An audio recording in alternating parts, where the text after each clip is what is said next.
Mr. Dennis Amakre is right here and fired up in the studios. He's a former assistant director with the DSS. Good morning, and thank you for joining us today on the program. Good morning.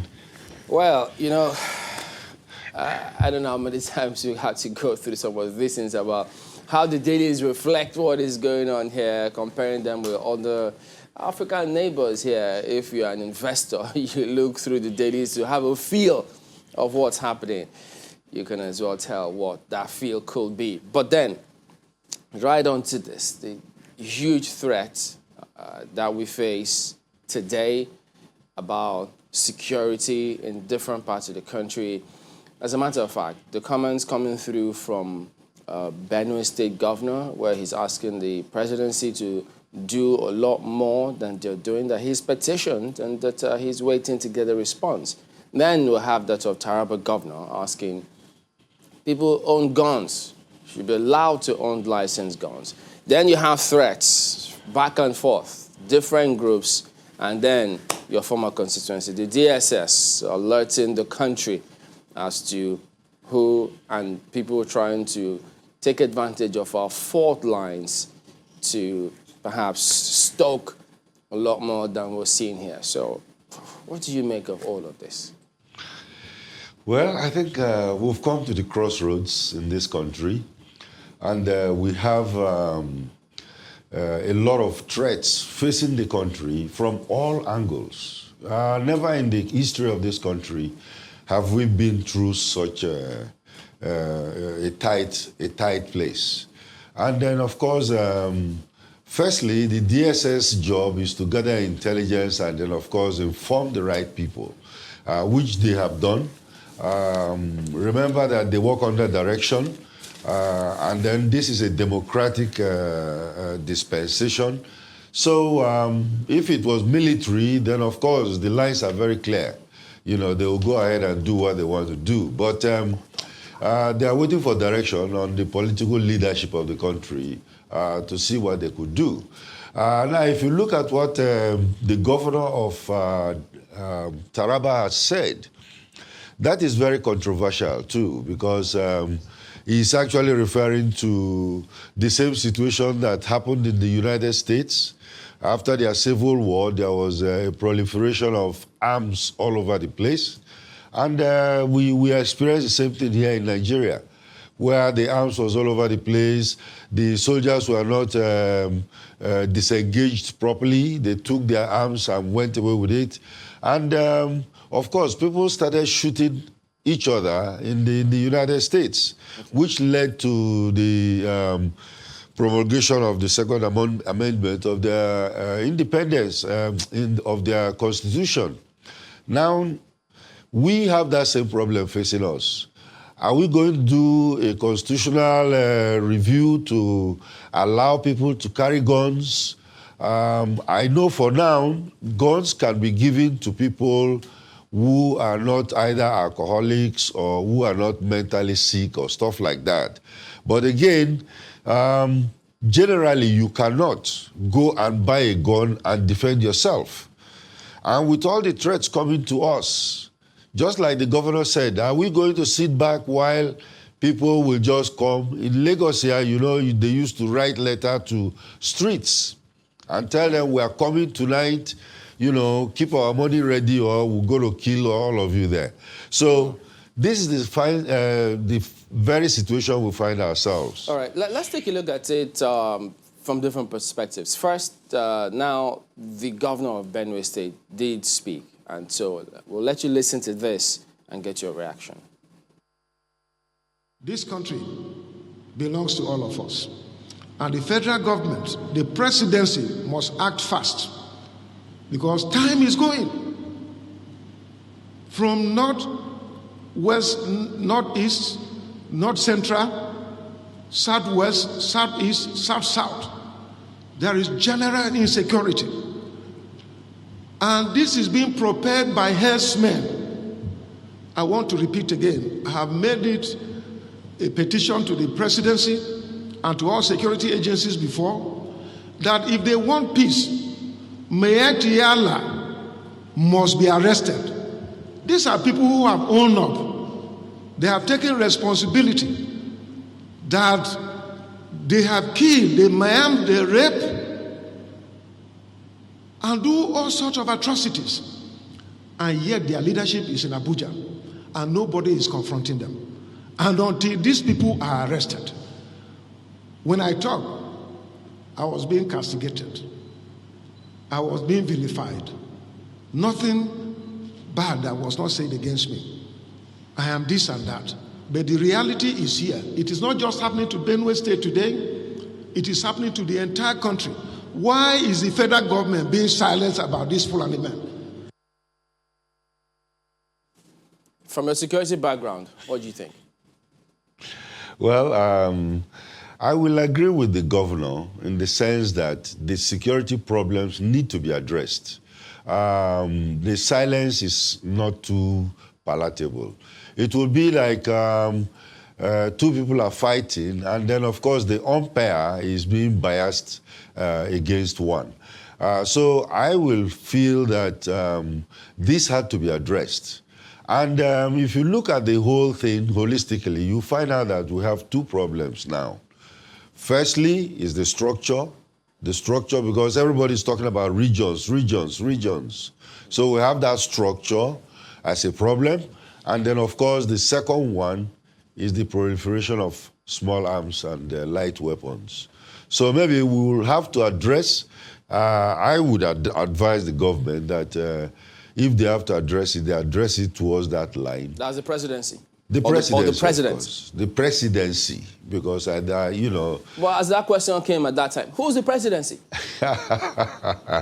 The presidency is headed by the president, and the buck stops at his table, okay? So when we say presidency, of course, it's not just going to be a single person's decision. I know that there is a team in the presidency that sits and then look at these problems. So I think if people are agitating for regionalism, then give the regions autonomy. That does not mean that we're breaking up Nigeria, but if the regions have the autonomy, and then they all can handle their problems where they are. Because right now, there are too many pointing of fingers whenever something happens. And you cannot continue doing that in a federation like this. Well, you referenced the American Civil War the other time and how that there was some proliferation of arms after their Civil War. It's been 50 years after Nigeria's Civil War. And there were efforts made by the governments that followed that Civil War to try to bring the nation together again. And over the years, it would seem like the security challenge just gradually depreciated over the years. Fresh on my mind right now about this is the Metatsine riots. And on, up until, as we speak, things have only gotten worse. This whole new spread began in 2009, you know, and it would seem like things have only gotten, well, maybe even from the beginning of this Fourth Republic, and it has moved from region to region to region over the years, and this is where we are now. And we keep talking about the same thing. Security challenges need to be fixed. We need to do something. Let me ask you, from your experience, what are the implications of doing nothing? Well, if you do nothing, that means you're planning to fail. If you do nothing, you're planning to fail. What does that mean? That means that you have to address the situation. You cannot keep quiet under such threats facing the country. Because when you look at it, all these proliferations, we allowed soldiers to disengage from the Civil War without properly disarming them. And then at the same time, we went to ECOMOG, and a lot of soldiers brought back their arms, which were not monitored. All those went into private hands. And then when you think of Libya, the disintegration of Libya, and then, of course, you have the arms that moved into the Sahel, West Africa area, which ended up in Nigeria. So all these things have been there. What have we done?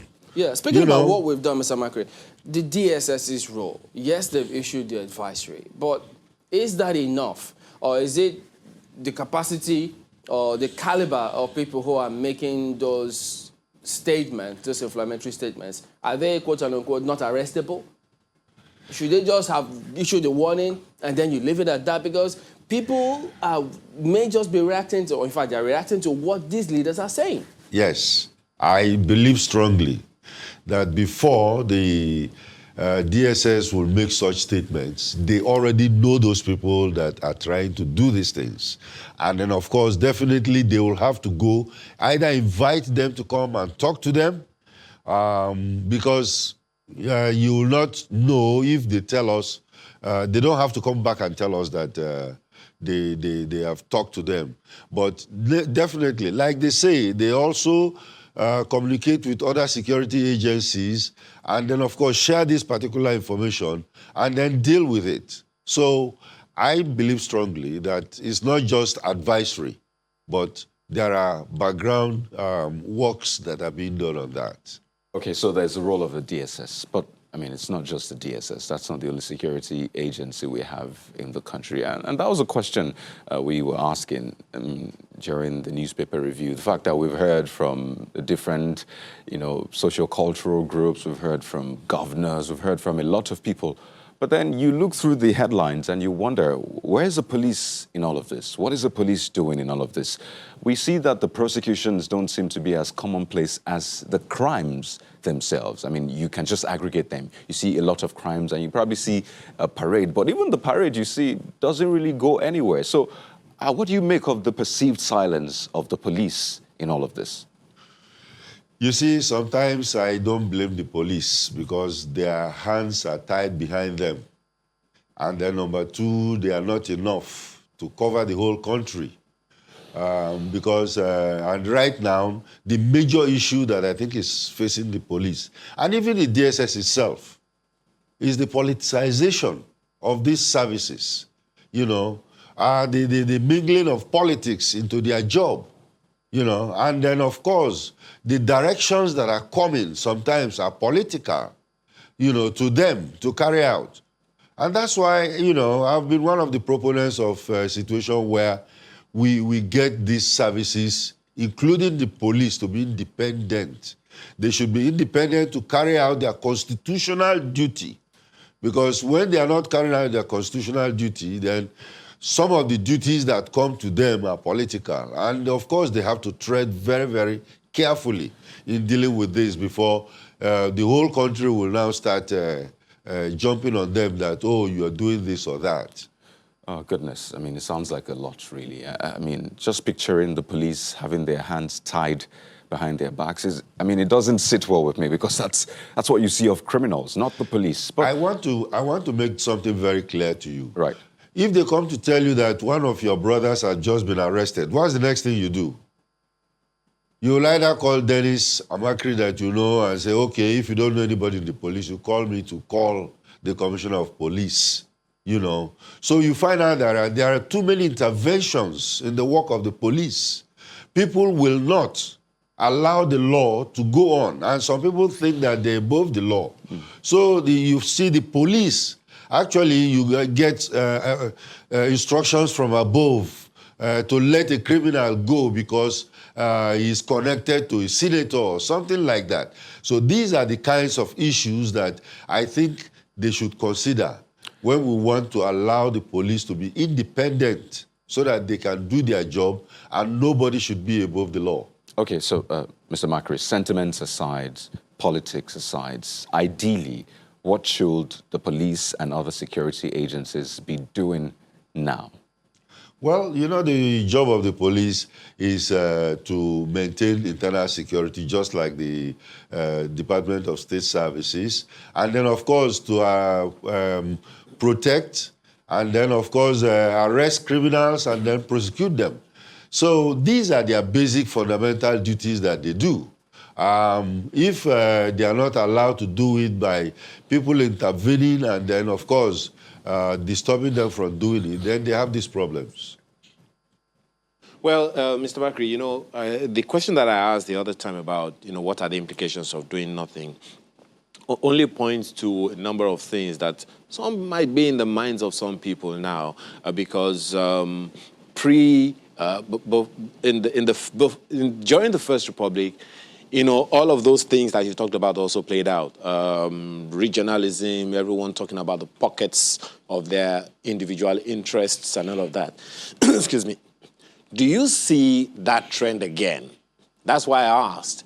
If we do not do anything now, what are the implications? If we do not do enough to stave off all of these regional interests, what are the implications?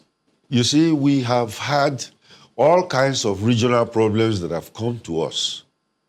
In the Niger Delta, we had the despoilation of the environment by oil companies, where you have the militancy coming up. In the Northeast now, where Boko Haram started, where Yusuf, their leader, was killed, and then, of course, you know, it degenerated until we have what we have. And then, of course, remember, what is happening in Zamfara right now is another situation where if we don't look at it properly, we find out that all around the country, we have pockets of militancy, and all these militants are growing by the day.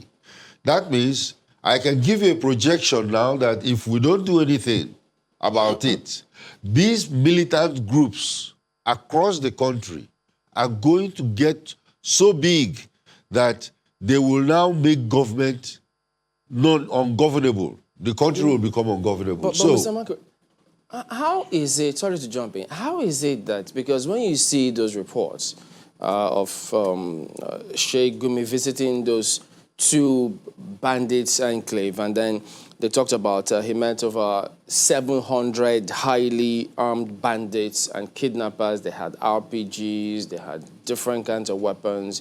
They said they saw persons, their ages were 15, 16, 17 in one category. Then they saw those who were 30 performing different functions. And it was, reading that particular story, it could be chilling. But then you ask ourselves, the challenge, the reality of what we face today, does it really dawn on us what we're talking about? Because when the governor of Taraba says, look, he thinks people should go ahead and have guns, it means that, look, there are certain thoughts going on in some quarters that, if not properly handled, we could just be this close to starting something that we don't know how it will end. Very correct. Very correct, because when you look at what is happening there, in fact, those are the ungoverned spaces that we're telling you about. And those ungoverned spaces have been occupied by these guys. And then, of course, their presence is known, because I learned that there are some military stations just outside the place that they are staying. And when they went in there, they said, no, we don't want certain people to come inside. And then, of course, they have to leave some people while Gumi and the governors and all the other people went in there. Yes. So when you have a situation like this with fully armed 700 people in your ungoverned space, in your country, I think it's time to act on it. Whether you are going to attack them or you're going to negotiate with them, it's okay, because it happened in the Niger Delta. How do they even act? I mean, the other day we were talking to the deputy governor of Benue State, and he said the police are overstretched, the capacity is not there. Then you have several police people who will tell us behind the scenes how there are just so many juniors in the police who are above their seniors now as a result of, you know, lopsided promotions going on within the police. And then after the chief of the service chiefs were replaced, you saw videos circulating from Navy, from Army camps about jubilations going on. So it gives you, you know, it raises questions as to first the capacity, the mindset, some deep-seated, you know, complaints that exist within the force. Do we have the capacity to actually pull together in one accord and attack these challenges? I think, you see, that structure that we got from the colonial masters is becoming, you know, unwieldy. And then, of course, it's not meeting the demands of today.